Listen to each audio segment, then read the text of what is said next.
Ya, Assalamualaikum warahmatullahi wabarakatuh. Sebelumnya, kami dari kelompok satu ingin pada video ini ingin mempresentasikan tentang arsitektur of the distributed system. Kami beranggotakan, saya sendiri dari Setiamada, ada ada Muhammad Akbar Latif, ada Rizky Ismunandar, ada Rizkia Khairan Bini, dan Arvin Kemal. Di sini kami akan membahas dari eh, pendahuluannya, komponen, jenis-jenisnya, dan kesimpulan. Nah, pada pendahuluan ini kan saya akan dijelaskan oleh Muhammad Akbar Latif. Oke, baik. Terima kasih kepada moderator. Mungkin kita akan langsung masuk ke dalam topik pendahuluan. Next. Jadi sebelum itu kita akan melihat terlebih dahulu apa itu distributed system.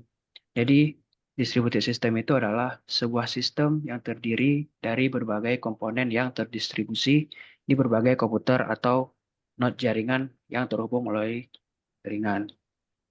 Lalu adapun tujuan dari distributed system ini adalah untuk mengumpulkan sumber daya komputasi yang tersebar secara geografis dan membuatnya tersedia untuk pengguna dan aplikasi. Lalu sistem ini itu akan memungkinkan penggunaan sumber daya yang optimal, meningkatkan keandalan, dan menyediakan layanan yang lebih baik bagi pengguna. Next. Lalu dalam distributed system itu ada yang disebut dengan arsitekturnya. Jadi apa itu arsitektur? Dalam konteks sistem terdistribusi, jadi arsitektur itu adalah representasi atau rancangan dan struktur dari suatu sistem yang terdiri dari komponen-komponen yang dapat berkomunikasi dan berkolaborasi dengan cara membagi tugas atau beban kerja serta sumber daya. Next. Adapun karakteristik dari arsitektur itu ada tiga secara umum. Pertama itu adalah konkurensi atau komponen dalam sistem itu dapat beroperasi secara bersamaan, yang dimana ini memungkinkan eksekusi yang dilakukan secara paralel dari berbagai proses atau layanan. Yang kedua ada lack of global clock, yaitu tidak ada mekanisme penyelarasan waktu universal antar node. Sehingga ini menjadikan koordinasi harus dilakukan melalui komunikasi pesan. Lalu karakteristik yang ketiga yaitu independent failures, yaitu kegagalan pada suatu komponen itu tidak selalu mempengaruhi keseluruhan sistem karena berkat desain yang memungkinkan itu melakukan redundansi dan pemulihan. Next. Lalu kita akan masuk ke dalam komponen utama pada arsitektur sistem terdistribusi. Itu ada tiga komponen yang utama. Yang pertama ada nodes, yaitu komputer atau perangkat yang berpartisipasi dalam sistem, baik sebagai penyedia layanan atau server, atau konsumen layanan atau klien, dan bisa juga berperan sebagai keduanya. Lalu yang kedua itu adalah communication channel, yaitu saluran yang digunakan untuk pertukaran pesan antar node, yang dimana ini termasuk protokol jaringan seperti TCP/IP dan mekanisme komunikasi aplikasi khusus. Yang komponen ketiga adalah middleware, yaitu lapisan perangkat lunak yang memfasilitasi komunikasi dan integrasi antar aplikasi atau komponen dalam sistem yang terdistribusi, di mana middleware ini menyediakan abstraksi yang memudahkan interaksi antar node dan mengurangi kompleksitas pengembangan. Sekian pesan dari saya kembalikan pada moderator. Baik, selanjutnya ada jenis-jenis dari arsitektur sistem terdistribusi yang akan dijelaskan oleh Rizky Ismunandar. Silakan kepada Rizky Ismunandar. Baik, di sini saya ingin melanjutkan jenis-jenisnya. Di sini ada arsitektur logis atau software arsitektur. Di sini ada layer arsitektur, object based arsitektur, data center arsitektur, event based arsitektur, microservice arsitektur, dan three tier arsitektur dan hybrid arsitektur. Terus di sini juga ada arsitektur fisik atau bisa disebut sistem arsitektur. Terus di sini ada client server, peer-to-peer atau P2P, dan hybrid.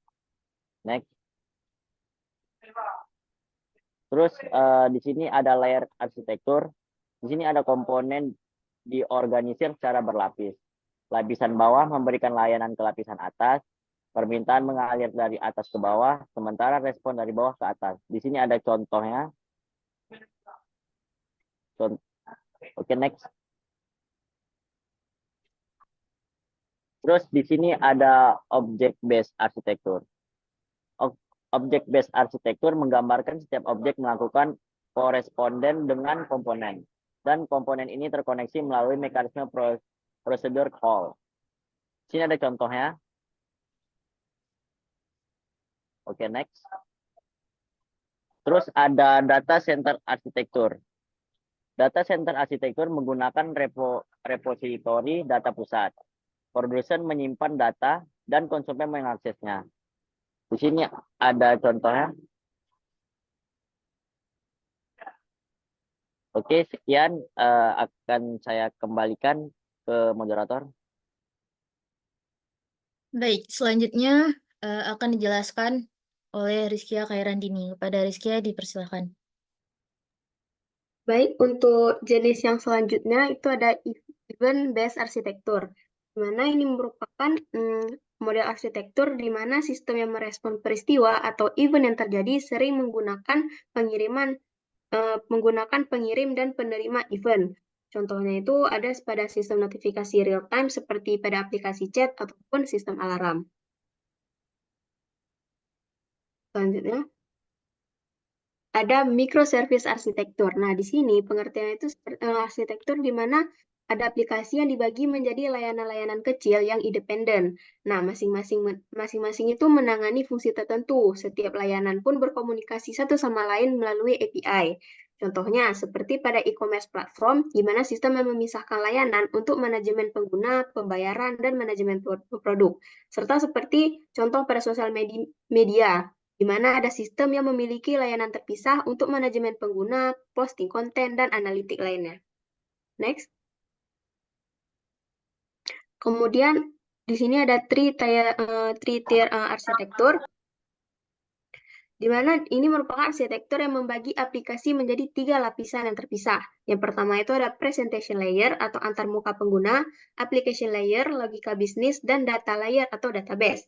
Setiap lapisan ini berfungsi secara independen dan berinteraksi melalui antarmuka yang terdefinisi. Contohnya seperti pada aplikasi web, seperti sistem yang memisahkan antarmuka pengguna antara logika aplikasi dan penyimpanan data. Juga terdapat pada aplikasi e-commerce dengan lapisan antarmuka pengguna, logika pemrosesan transaksi, dan database produk. Saya kembalikan kepada moderator. Baik, selanjutnya saya akan menjelaskan tentang hybrid arsitektur. Jadi,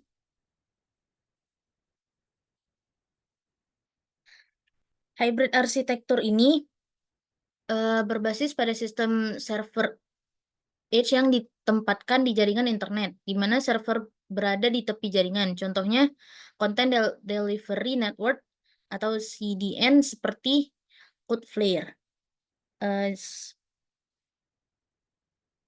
Kemudian, pada client server arsitektur, ini model arsitektur ini di mana satu atau lebih server menyediakan layanan kepada klien yang meminta layanan tersebut. Contohnya, website di mana server web mengirimkan halaman ke website di mana server web mengirimkan halaman web ke browser pengguna atau klien. Jadi ini sesuai request yang diinginkan oleh klien. Kemudian ada peer-to-peer arsitektur. Jadi peer-to-peer arsitektur ini dalam arsitektur peer-to-peer, setiap node di jaringan bertindak sebagai klien dan server, memungkinkan setiap node untuk saling berkomunikasi dan berbagi sumber daya secara langsung tanpa perlu server pusat. Jadi, model arsitektur ini di mana setiap node ini bertindak sebagai klien dan saling bertukar layanan. Contohnya jaringan berbagi file seperti BitTorrent. Atau ada contoh lainnya seperti file sharing, yang mana sistem seperti BitTorrent yang memungkinkan pengguna untuk berbagi file secara langsung. Dan ada juga platform seperti Skype yang memungkinkan komunikasi suara dan video langsung antar muka. Baik, selanjutnya akan disampaikan oleh Bang Arvin Kemal. Baik, yang selanjutnya adalah hybrid arsitektur. Hybrid arsitektur ini menggabungkan model client server dan peer-to-peer untuk mengoptimalkan kerja. Maksudnya ini ada beberapa aspek jaringan dikendalikan sama pusat, sementara sebagian lainnya dibagi secara langsung antara node. Contohnya yang pakai arsitektur ini ialah perusahaan menggunakan server lokal untuk menyimpan data pelanggan yang sensitif, sementara penyimpanan cloud digunakan untuk menyimpan dokumen dan file umum yang sering diakses karyawan. Next. Kesimpulan. Kesimpulan yang bisa kami paparkan ialah distributed system adalah sistem dengan komponen terdistribusi di berbagai komputer yang berkomunikasi melalui pesan. Karakteristik utama dari distributed system ialah concurrency, yaitu komponen bekerja secara paralel. Yang kedua adalah lack of global clock, yang artinya sinkronisasi waktu antar komponen sulit karena tidak ada jam global. Selanjutnya ialah independent failures, yaitu kegagalan komponen tidak berdampak pada keseluruhan sistem, membutuhkan desain yang toleran terhadap kegagalan. Jenis arsitektur pada distributed system ada dua.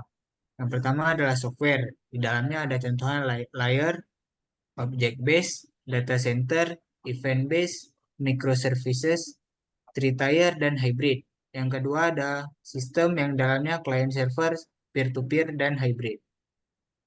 Baik, hanya itu saja yang bisa kami sampaikan. Lebih dan kurang kami mohon maaf. Wabillahi taufiq wal hidayah. Assalamualaikum warahmatullahi wabarakatuh.